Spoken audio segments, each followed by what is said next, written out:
नमस्कार दोस्तों, जय श्री राम, जय हनुमान। कवन सो काज कठिन जग माही, जो नहीं होई तात तुम पाही। दोस्तों, हनुमान जी महाराज कलयुग में एकमात्र ऐसा जीवित देवता है जो कि आपके ऐसा कोई कार्य ना हो जिसे वह संभव करके ना दिखाएं।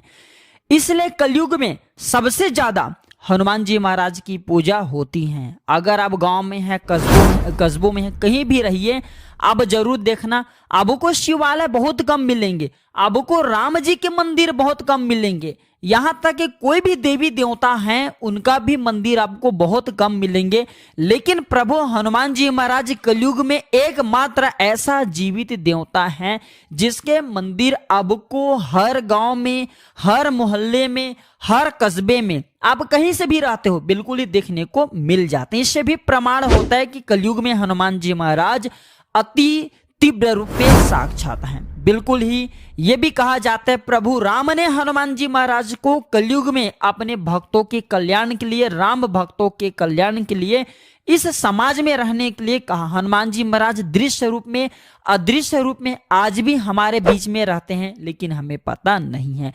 तो देखें, सप्ताह के हर दिन हर प्रकार के, अलग प्रकार के देवी देवताओं को समर्पित हैं। तो आज के इस वीडियो में मैं आप लोगों को बताऊंगा मंगलवार के दिन हनुमान जी महाराज को समर्पित होता है। तो मंगलवार के दिन हमें क्या करना चाहिए, क्या नहीं करना चाहिए। आप में से बहुत सारे लोगों ने हमें कमेंट पूछे थे, वही कमेंट का एक वीडियो बना करके आज मैं आप लोगों को जानकारी साझा कर रहा हूं। देखिए, बिल्कुल ही वीडियो मिस मत करना, क्योंकि हनुमान जी महाराज एकमात्र ऐसा कलयुग में जीवित देवता कहे गए हैं जो कि थोड़ी सी पूजा पाठ से प्रसन्न हो जाते हैं। आप कलयुग में कितने भी कोई भी देवी देवताओं को रटते रहिए, यहां तक कि भगवान शंकर का भी आप कलयुग में कितना भी मंत्र का जाप कर लीजिए, वो जल्दी प्रसन्न नहीं होते, क्योंकि भगवान शंकर ने स्वयं कलयुग में जितने भी देवी देवताओं के जपने से जो ऊर्जा प्राप्त होती, सिद्धि प्राप्त होती है, यहां तक कि जो देवी देवताओं के लिए दर्शन, जो मंत्र कहे गए हैं, वैदिक मंत्र कहे गए हैं, सभी मंत्रों को क्लिक करके रखें, केवल हनुमान जी महाराज और साबर मंत्रों को छोड़ करके। तो इस वीडियो में विशेष रूप से बताना चाहूंगा, किसी भी प्रकार की आपकी अधूरी मनोकामना आप चाहते हैं कि वह मनोकामना पूरी हो जाए, धन की प्राप्ति चाहिए, पुत्र की प्राप्ति चाहिए, कोर्ट कचहरी में विजय चाहिए, किसी न किसी समस्या से परेशान है, हर समस्या का एक ही उपाय है हनुमान जी महाराज। वीडियो ध्यान से सुनना। वीडियो में आगे बढ़ने से पहले, जानकारी बताने से पहले सभी दर्शकों को कहना चाहूंगा, कमेंट बॉक्स में जय श्री राम, जय हनुमान जरूर लिखना। तो आप में से अधिकतर लोग पूछते हैं कि मंगलवार के दिन कौन से काम नहीं करना चाहिए। देखिए, वैसे मंगलवार के दिन बहुत सारे ऐसे कार्य जिसे करने से वर्जित, हमें बिल्कुल ही कार्य को वर्जित करना चाहिए, हमें नहीं करना चाहिए। खास करके मंगलवार के दिन घर में नमक खरीद करके नहीं लाना चाहिए, और घर में अगर आप खाना खा रहे हैं तो एक्स्ट्रा नमक मांग करके, जो भी सब्जियों उसमें नमक कम है तो एक्स्ट्रा आपको नमक मांग करके नहीं खाना चाहिए। इस दिन पान भी नहीं खाना चाहिए। पान खा करके अगर आप जमीन में थूकते हैं तो इससे हनुमान जी महाराज नाराज होते हैं और आपके कुंडली में मंगल ग्रह कमजोर हो जाते हैं। मैं वीडियो में बताऊंगा कि मंगल ग्रह क्या है।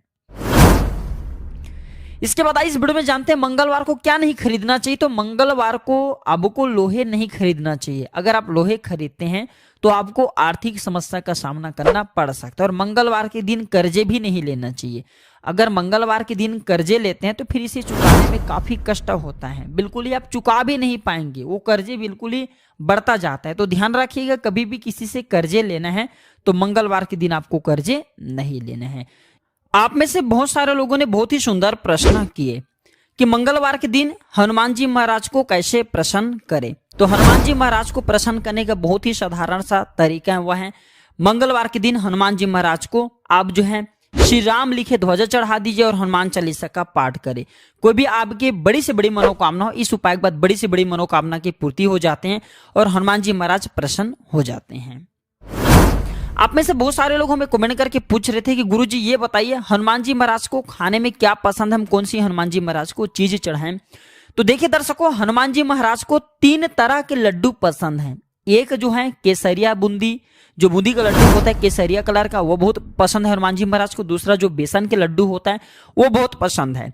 और हनुमान जी महाराज को तीसरा जो लड्डू है वो है मलाई मिश्री का लड्डू, जी हाँ, जो मलाई का लड्डू होता है वो हनुमान जी महाराज को बहुत पसंद है। हनुमान जी महाराज को चढ़ा दीजिए। फिर आप जो अपना मनोकामना बोलिए, मनोकामना बोलते हुए एक काम जरूर करना, हनुमान जी महाराज को इसे चढ़ाते हैं, बाद में इसे थोड़ा बहुत ला करके गरीबों में आपको बांट देना है। लड्डू चढ़ाने से ऐसा माना जाता है, हमने 3 तरह के लड्डू बताए, इसे पापी ग्रह आपके अगर कुंडली में बैठा नुकसान करे, वो भी नुकसान करना बंद कर देते हैं। हनुमान जी महाराज की पूजा करने से क्या फल प्राप्त होता है बताइए गुरुजी। आप में से अधिकतर लोग कमेंट करके पूछ रहे थे। देखिए, हनुमान जी महाराज की पूजा करने से वह फल आपको प्राप्त होगा जिस फल की आप कामना नहीं कर सकते। जैसे कि अगर आपकी बुद्धि बहुत ही कमजोर है, बुद्धि फास्टा हो जाते, कहते हैं ना कि बुद्धि न तनु जान के सुमरौ पवन कुमार, बल बुद्धि विद्या देहु मोहि हरहु कलेश विकार। हनुमान जी महाराज को बुद्धि का दाता भी कहा जाता है। हनुमान जी महाराज से हमें यह भी सीख लेना चाहिए कि हनुमान जी महाराज ने उचित समय में अपने सही बुद्धि का प्रयोग किए थे। हनुमान जी महाराज ने रावण जैसे दुराचारी का भी संहार किए थे, लंका का भी दहन किए थे। इस वीडियो में जानते हैं कि हनुमान जी महाराज को तुलसी चढ़ाने से क्या फल प्राप्त होता है। देखिए, ऐसा माना जाता है हनुमान जी महाराज को तुलसी अर्पित करने से हनुमान जी महाराज बहुत प्रसन्न होते हैं, अपने भक्तों को रक्षा प्रदान करते हैं। यहाँ तक ये भी कहा जाता है हनुमान जी महाराज को अगर राम लिखे, तुलसी के पत्ते का आपको राम लिखने और इसे हनुमान जी महाराज को समर्पित कर देना है तो बड़े से बड़े मनोकामना की पूर्ति होता है। चाहे आपकी वह मनोकामना कुछ भी क्यों ना हो, हनुमान जी महाराज उस मनोकामना की बिल्कुल आपकी पूर्ति करा देते हैं। इसके बाद आप में से बहुत सारे लोग पूछ रहे थे कि गुरुजी ये बताइए हनुमान जी की जो पूछ है वो कौन है। तो जो अष्ट सिद्धि 9 निधि के दाता हनुमान जी महाराज कहे जाते हैं, एक कथा के अनुसार हनुमान जी महाराज की पूछ माता पार्वती की ही स्वरूप कहे गए हैं। तो इस नाते ध्यान से सुनना, एक मैं छोटा सा जानकारी भी बता रहा हूं कि हनुमान जी महाराज ने लंका का सर्वनाश नहीं किए, लंका का दहन नहीं किए, बल्कि उनके पूछ ने किए। उनके पूछ कौन है? माता पार्वती, माता सती के स्वरूप कहे गए। तो माता सती ने, माता आदिशक्ति जगदम्बा ने ही रावण का संहार किए हैं। तो ऐसा माना जाता अगर कोई व्यक्ति की कोई विशेष मनोकामना हो या फिर कोई मनोरथ हो, वो चाहते कि उनके मनोरथ है, मनोकामना वो जल्दी पूरी हो जाए, तो हनुमान जी महाराज के जो पूछ है उसमें घंटी जरूर बांधे, या फिर हनुमान जी महाराज के मंदिर में उनके पूछ के लिए छोटा सा घंटी आप जो भेंट कर दीजिए। आपकी जो मनोकामना हो, धन की मनोकामना हो, धन की प्राप्ति हो जाएंगे। जो भी मनोकामना हो, चाहे कोई भी मनोकामना, कोर्ट कचहरी का मामला हो, उसमें भी विजय की प्राप्ति होती है। आप में से बहुत सारे लोग पूछ रहे थे कि अगर मैं रोज हनुमान चालीसा पढ़ूं तो क्या होगा। देखिए, अगर आप हनुमान चालीसा नित्य पढ़ते हैं तो इसका ये बेनिफिट होगा कि पूरे दिन आप खुश रहेंगे, आपको ऐसा ज्ञान की प्राप्ति होगी, ऐसा दिव्य ज्ञान की प्राप्ति होंगी जिसकी आप कल्पना नहीं कर सकते। यहाँ तक कि नित्य अगर आप हनुमान चालीसा का पाठ करते हैं तो हनुमान जी महाराज के अंश आपको प्राप्त हो जाते हैं, आपके देह सिद्ध हो जाते हैं। आपको भूत प्रेत जैसे जो निज ग्रह हैं, जो पापी ग्रह हैं, जो भूत प्रेत जैसे जो नकारात्मक शक्ति कहे गए, आपके बाल बांका नहीं कर पाते, आपके शरीर को टच नहीं कर पाते, अगर छूने की भी प्रयास करें तो भस्म हो जाएंगे। तो हनुमान चालीसा पढ़ने का यह है जबरदस्त पावरफुल चमत्कार।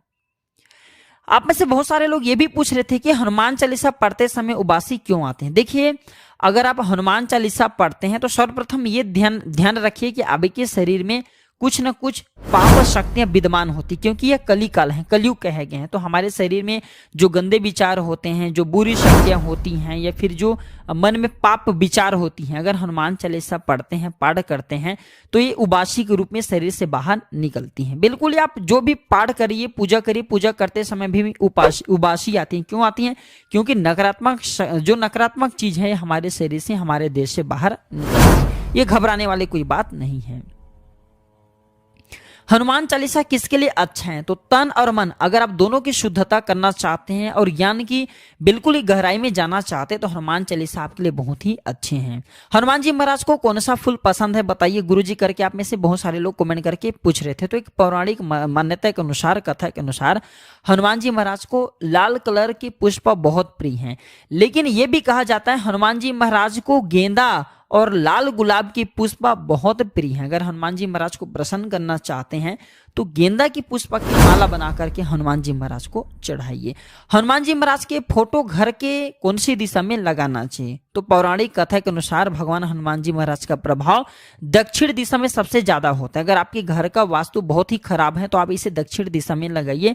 ये हनुमान जी महाराज के दिशा है। दक्षिण दिशा में लगाने से क्या फायदा मिलता है कि हनुमान जी महाराज के जो दक्षिण मुखी स्वरूप कहे गए हैं, शत्रु नाश के लिए कहे गए हैं। आपके घर में बाधा है, नकारात्मक शक्ति आती है तो बिल्कुल ही उसे समाप्त कर देता है। इसके बाद आप में से बहुत सारे ऐसे दर्शक हैं, माता बहनें, जो कि कमेंट करके पूछ रहे थे कि गुरुजी हनुमान जी की पूजा औरत को कैसी करना चाहिए। देखिए माता बहन, आप पूजा हनुमान जी महाराज को भाई मान के कर सकते हैं। सदैव आपको अगर भाई के रूप में आप इनकी पूजा करते हैं, आपके हमेशा मदद करेंगे, मार्गदर्शन करेंगे। आप हनुमान जी महाराज के लिए माला बना करके रख सकते हैं, आप उन्हें पंडित को चढ़ाने के लिए बोल सकते हैं। आप हनुमान जी को राम लिखा जो कहा जाए पान के पत्ते हैं वो समर्पित कर सकते हैं। हनुमान जी महाराज को आप जो है चोला, किसी योग्य ब्राह्मण को चोला आप अपने घर से ले जा सकते हैं। सिंदूर हैं, चमेली के तेल हैं, वो जा करके किसी हनुमान मंदिर में दीजिए, बिल्कुल ही कोई भी पंडित वहां पे चढ़ा देंगे। लेकिन आपको खुद हनुमान जी महाराज को टच नहीं करना है, हनुमान जी महाराज को स्पर्श नहीं करना है, इससे दोष लगते हैं, आपके जीवन में फिर मंगल दोष लग जाएंगे।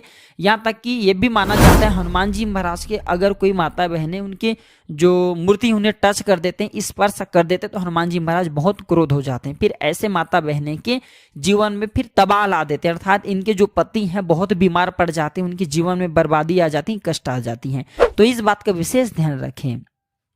क्या हम हनुमान जी की मूर्ति घर में रख सकते हैं? बिल्कुल ही, आप हनुमान जी महाराज की मूर्ति अपने घर में रख सकते हैं। शयन कक्ष में हनुमान जी महाराज की तस्वीर या मूर्ति आपको नहीं रखनी, पूजा घर है वहां पे रख सकते हैं।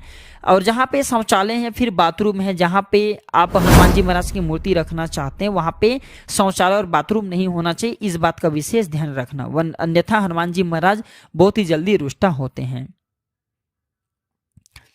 हनुमान जी महाराज को अगर आप प्रसन्न करना चाहते हो, उनकी कृपा प्राप्त करना चाहते हो, तो मंगलवार के दिन बूंदी का भोग जरूर लगाना, बेसन के लड्डू का भोग लगा सकते हैं। हनुमान जी महाराज को सिंदूर बहुत प्रिय है। शनिवार या फिर मंगलवार के दिन हनुमान जी महाराज को आप जो सिंदूर अर्पित कर सकते हैं। यह भी कहा जाता है हनुमान जी महाराज को गेंदे के फूल अगर आप माला बना करके समर्पित करते हैं तो बड़ी से बड़ी मनोकामना की हनुमान जी महाराज पूर्ति कराते हैं। और यहाँ तक ये भी कहा गया है जो हनुमान जी महाराज हैं, अगर आप इसे राम लिखा लाल कलर की जो ध्वजे होते हैं उसमें राम लिखा हनुमान जी महाराज को झंडा समर्पित करते हैं, ध्वजा समर्पित करते हैं, तो बहुत हनुमान जी महाराज प्रसन्न होते हैं। आशा करता हूं कि मंगलवार के दिन हनुमान जी महाराज को किए जाने वाले, हनुमान जी महाराज के समर्पित जो उपाय होते हैं, किए जाने वाले उपाय बताए। हनुमान जी महाराज के लिए आपको क्या सावधानी रखना चाहिए, जो जानकारी बताए हूँ, ये जानकारी आपके जीवन में मंगलमय एवं कल्याणकारी साबित जरूर होंगे। आज की जानकारी पर समाप्त करता हूँ दर्शकों। वीडियो देखने के लिए धन्यवाद। नमस्कार।